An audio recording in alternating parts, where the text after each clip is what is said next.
so that it's fair for everyone and that all cameras can get their pictures. Thank you. Right. Thanks, everyone. As the Global Sumud Flotilla and the global movement to Gaza, and the ground team from South Africa, which was made up of a number of different solidarity organizations and trade unions, we welcome the media today for this press conference, but mostly we are welcoming our comrades who were part of the Global Sumud Flotilla, which was intercepted, we know, in international waters illegally. But today we want to hear from our comrades. I know they are tired. There are 6 comrades that were part of the flotilla. There are also 3 additional comrades with us here who were meant to join, but for circumstances of space on the boats, they returned and hopefully will join the next flotilla. And just to give you an update, that the Freedom Flotilla that sailed yesterday was intercepted this morning at 4:30. So another 180 people have been illegally detained about 120 nautical miles from the Gaza coast this morning. But the flotillas will keep sailing. I'm going to hand over to Comrade Mandla to present to us just a quick report, and then I will manage the questions from the photographers. You'll identify your organization, your institution that you work, and give your name, and then you'll ask your question. Thank you. Comrade Mandela. Thank you, Comrade. Let me say good morning to everyone that is here to receive us as fellow South Africans. I have with our delegation Zukiswa, with Reaz and Zaheera, Fatima and Carrie, who were part of the Global Sumud Flotilla. But I think today it is about the thousands of ordinary women and men that have served this cause. We want to first and foremost acknowledge those ordinary women and men that made this Global Sumud Flotilla possible. They always operate in the shadows and are never known and recognized. We want as a collective to thank you for having come together and ensured that we were able to see this mission through.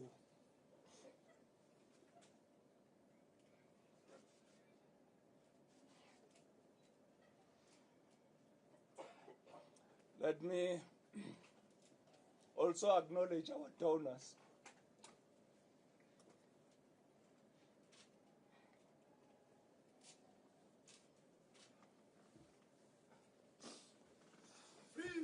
Palestine! Free, free! Palestine! Free, free Palestine! Free, free! Palestine!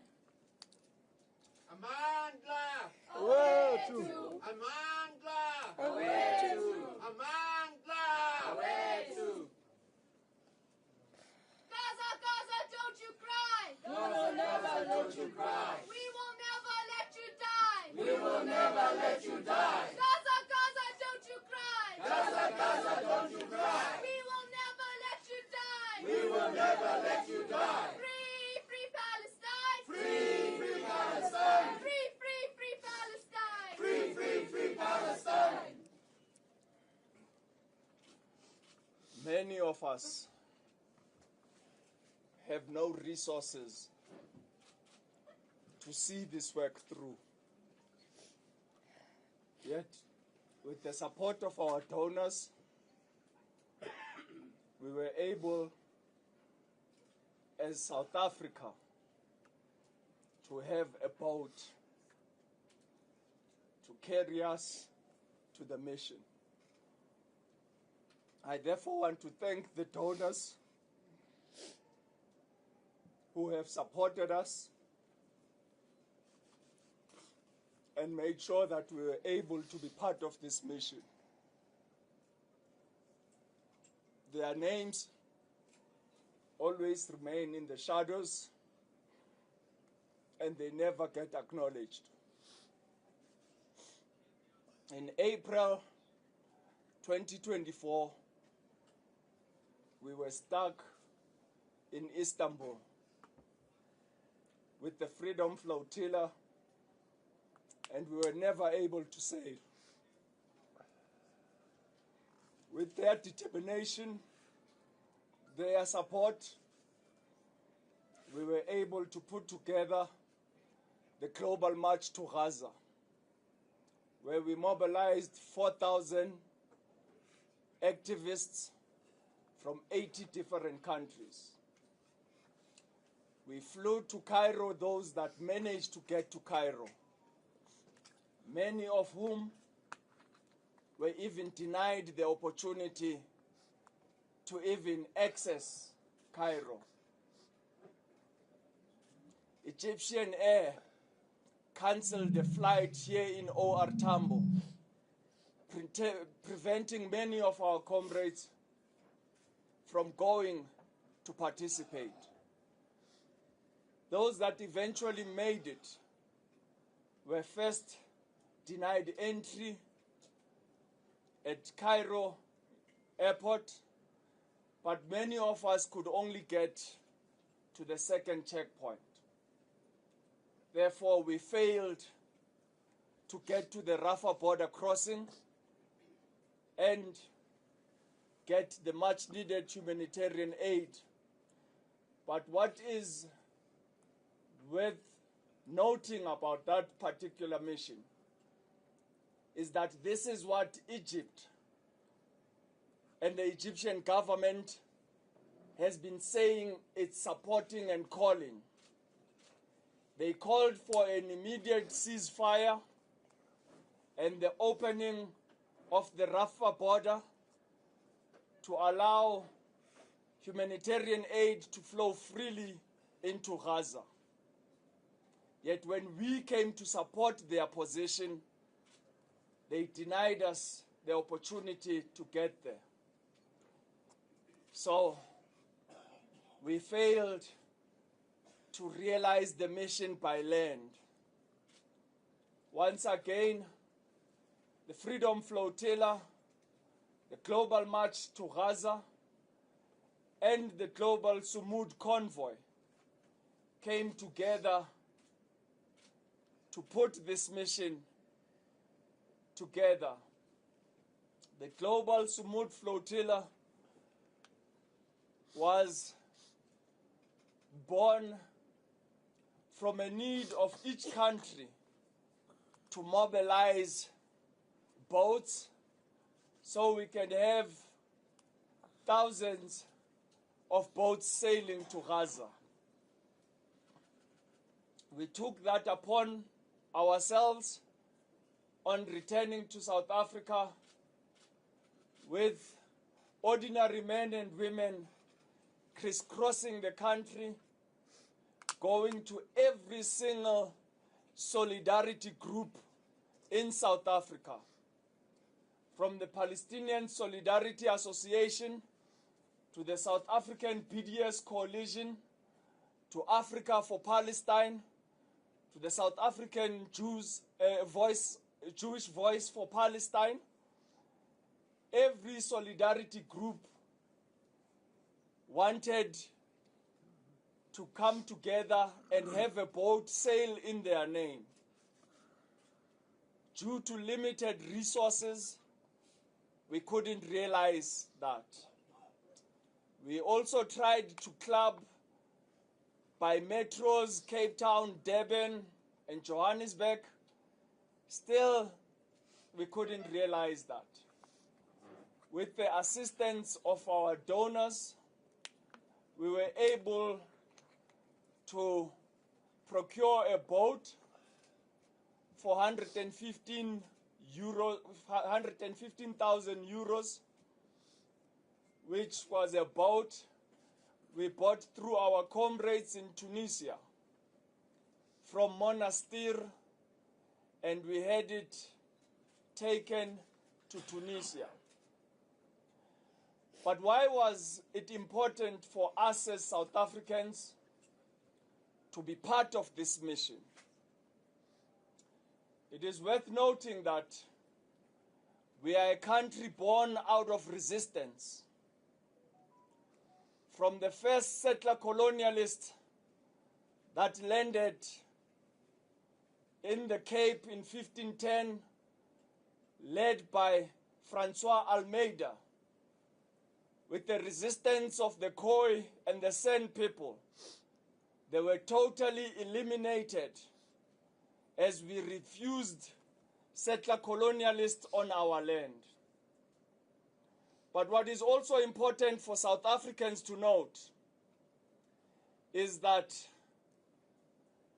the 1884 Berlin Conference robbed us of our land and enforced borders upon our continent for the beneficiary of 7 colonial states, that being Belgium, Germany, UK, Spain, Portugal, and Italy, France included.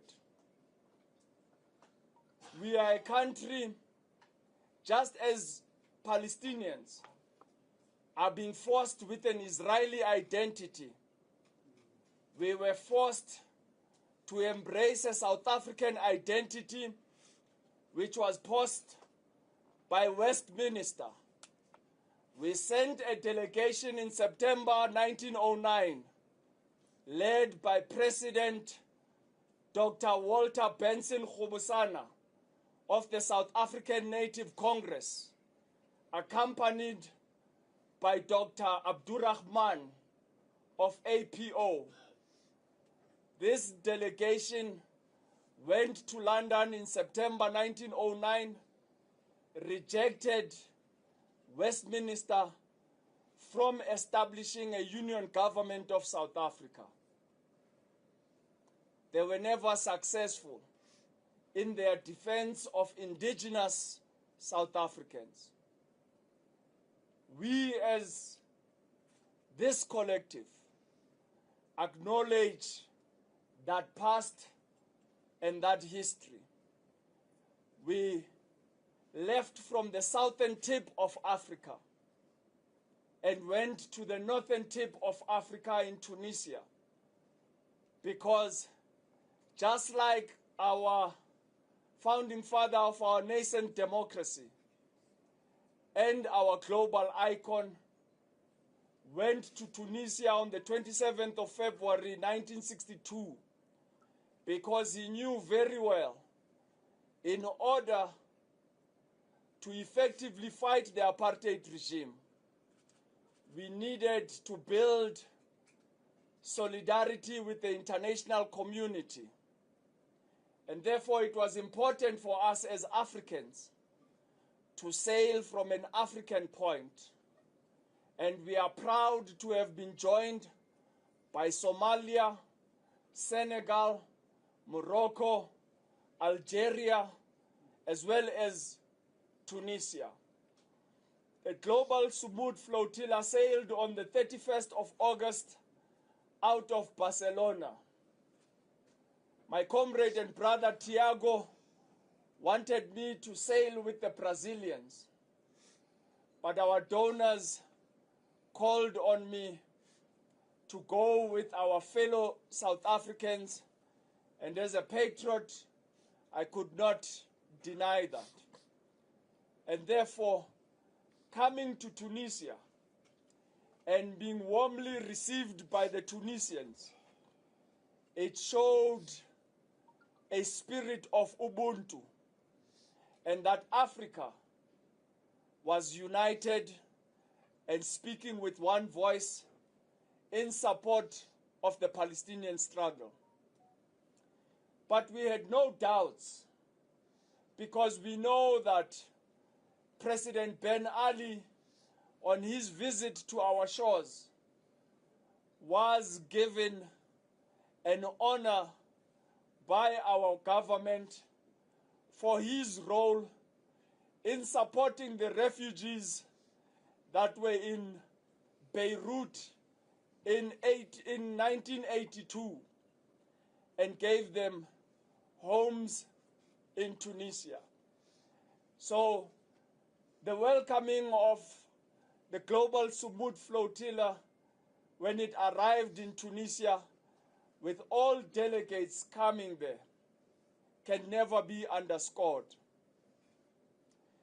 We were not meant to dock in Tunisia, but it was a temporary stop to gather with our comrades.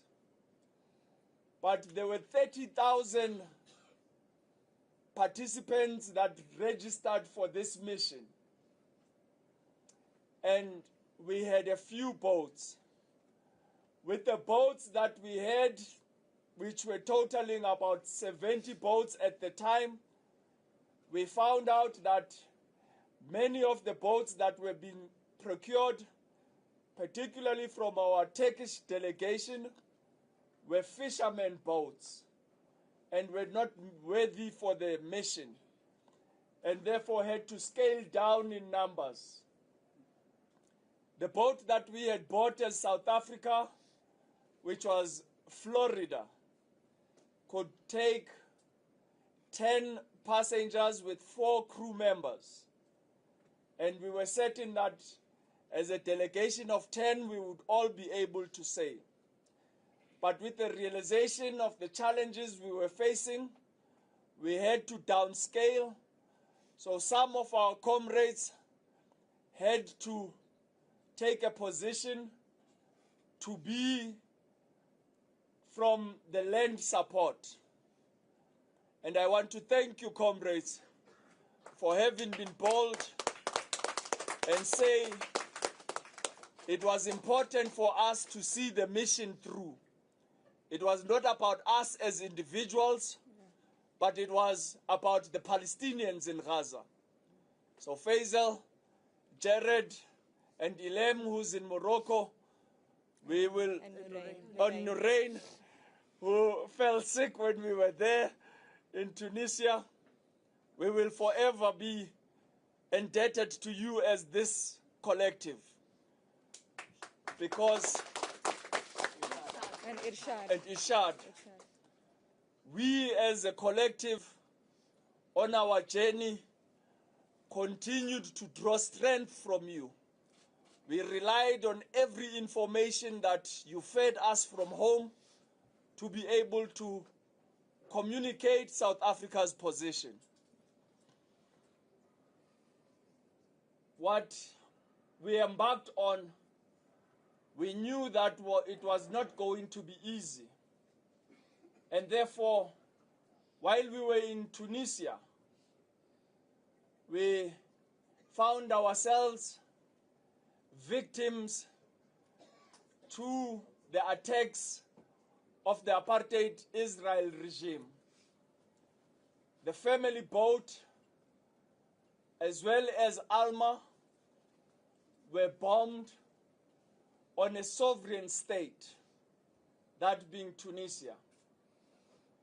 But this was anticipated because we know very well that apartheid Israel has acted with impunity, attacking sovereign states, Lebanon, Iran, Syria, Yemen, of recent Doha in Qatar, and we were no exception.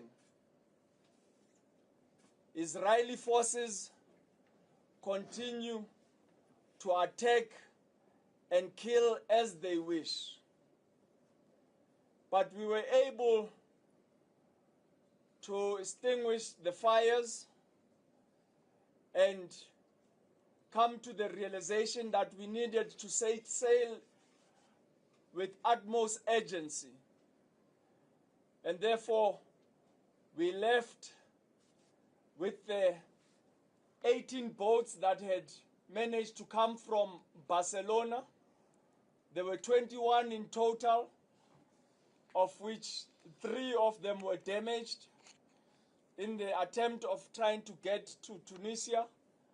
We were also joined by the 18 boats out of Tunisia, and we set sail to Greece. In Crete, we were joined by another 6 boats and 10 from the Italian flotilla. Comrades, if there's anything that we can be proud of and applaud, is that as we called in the Freedom Flotilla in Istanbul that we want to see a wave of boats sailing to Gaza, the Global Sumud Flotilla has on record become the largest ever flotilla ever witnessed.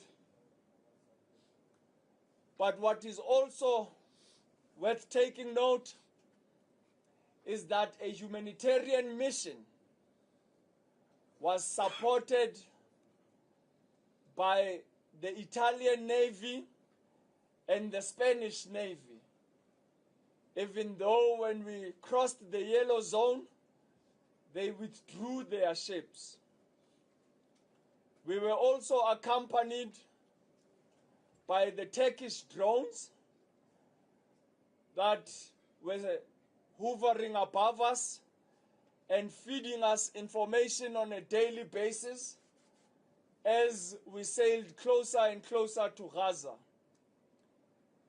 We thank the Turkish government, the Turkish people, and the NGOs, particularly TICA and the, I think, Red Crescent, that through the naval boats, they brought humanitarian aid onto the Alma boat. As we remained on the waters of Greece, the Greek government provided security and brought their naval ship with 2 coastal guard boats that were protecting us. But the family boat was sabotaged, and this was our command center where Tiago, Rima, and other comrades of ours were as the steering committee. We had to onboard them onto our boat as Alma, which I was on, with Greta, Yasmin, and other members. But with us, 2 comrades, Zukiswa and Reaz, remained on our South African boat, Florida, which was named Anas Sheris, as well as Zaheera and Fatima were on Amsterdam, with Zaheera later being deployed to another boat. Which boat were you? Wahoo.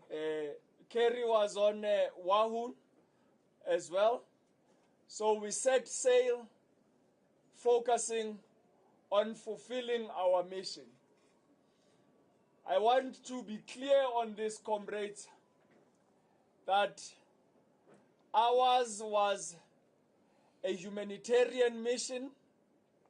It was a non-violent mission that sought to break the blockade and end the siege that has been ongoing for 18 years, enabling humanitarian aid to get to our brothers and sisters in Gaza. We anticipated two scenarios: that we will be successful in our mission and get to Gaza, or we will be intercepted by apartheid Israel. As we now know, we were intercepted on international waters, which is a violation of international law, maritime law, and a violation of our human rights. 47 of our boats were intercepted. We were detained by apartheid Israel Navy and taken to Ashdod, many of whom were denied food as we sailed to Ashdod. On our arrival in Ashdod, we came to the realization that there will never be justice on stolen land. And we were harshly dealt with by the brutal Israeli regime. And many of you by now have seen how our comrade and sister, a young woman, Greta, at the age of 22, was harassed by the Israeli regime. We were handcuffed with cable ties, tied tightly behind our backs, taken off our boats, and put on the platform, paraded for all the Israelis and the allies in Europe and the West and the global community to see. And in the midst of all of that, the Israelis sent their best at us. Ben Gvir came whilst I was still on the Alma boat with an MP from France, Emma, and Ibrahim, and one other comrade from Morocco, and a delegation of Libyans. And he insisted he wanted to come and address us, particularly because I was on the boat. But the irony of this is that what you would regard as the second in command in Israel was rejected by an ordinary captain in the police and told, no, you can't address individuals, move.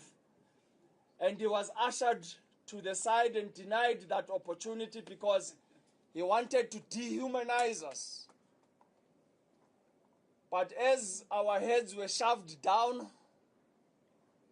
and with our hands tied on our backs, we were pushed down and taken onto the platform to join our other comrades.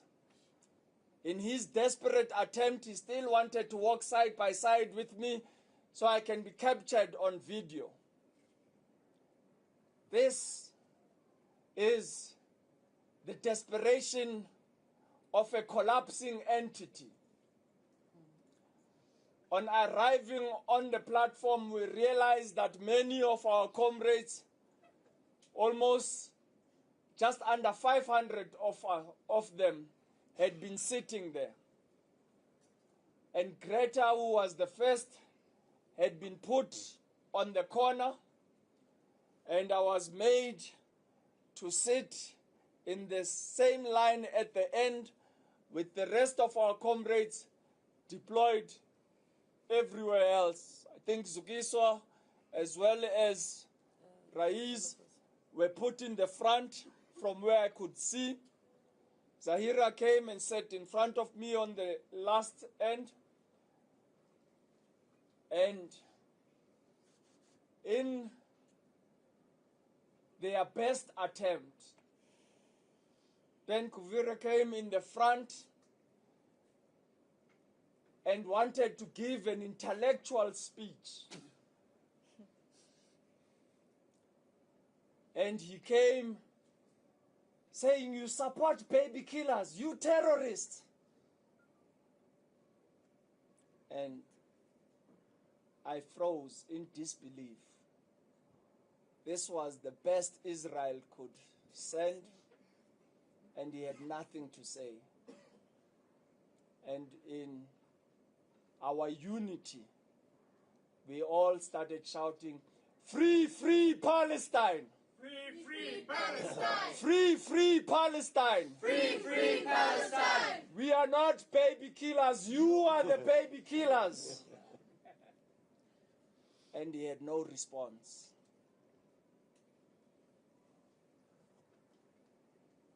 Comrades, a people united can never be defeated. That was illustrated in Ashdod. And we sent Nkuvira home packing, and we were subjected to all forms of brutality from then. But it's nothing compared to what Palestinians have been subjected to on a daily basis. We were kidnapped on international waters. Palestinians are attacked, maimed, and killed. At the end of this press conference, you can tally the number of babies, women, and men that have been killed. So, this can never be about us. The narrative has to constantly be about the Palestinians and the atrocities that are daily meted against them. We were taken south to Gaza, about 10 kilometers out of Gaza. I think the prison is called Kizot, that we were detained in. Every single item we had was stolen, just as the Palestinian culture has been stolen, Palestinian lands have been stolen, and everything of the Palestinians has been systemically erased. This, comrades, is what we were subjected to. Whilst many of our comrades were offered opportunity to shower, they ensured that the South African delegation was denied this. But we understood very well why that is so. Because we are a nation that dared, through our government, to take apartheid Israel to the International Court of Justice and the International Criminal Court and hold them accountable, not for the 2 years of genocide, but for the 77 years of the catastrophe that has gone unabated since the Nakba. Comrades, now, by the way. we remain steadfast and resilient. We will not be deterred even when we were denied legal representation, forced to sign that we have entered apartheid Israel illegally, we refused to be subjected to that. And Zukiswa will say it best, but no, we were not coming to Israel. We were not coming to recognize this entity. Ours was a solidarity with our brothers and sisters in Gaza, and we were going to Gaza. Therefore, we will not sign that we entered Israel illegally. They offered us a second form, which said we would want to be released within 72 hours and be sent immediately to our respective countries. We also refused to sign that, and saying that we will leave without having signed anything and with no conditions. We were detained there, but I think, again, our experience of the 6 days being there will never be about us, but it will be about the memory of what was on the walls within those prisons. We came to the realization of all Palestinians that have been detained there, who have left their names on the walls, who have left their blood stains on the walls, who have been martyred within those walls. This is the memory we will continue to carry until Palestine is liberated. Comrades,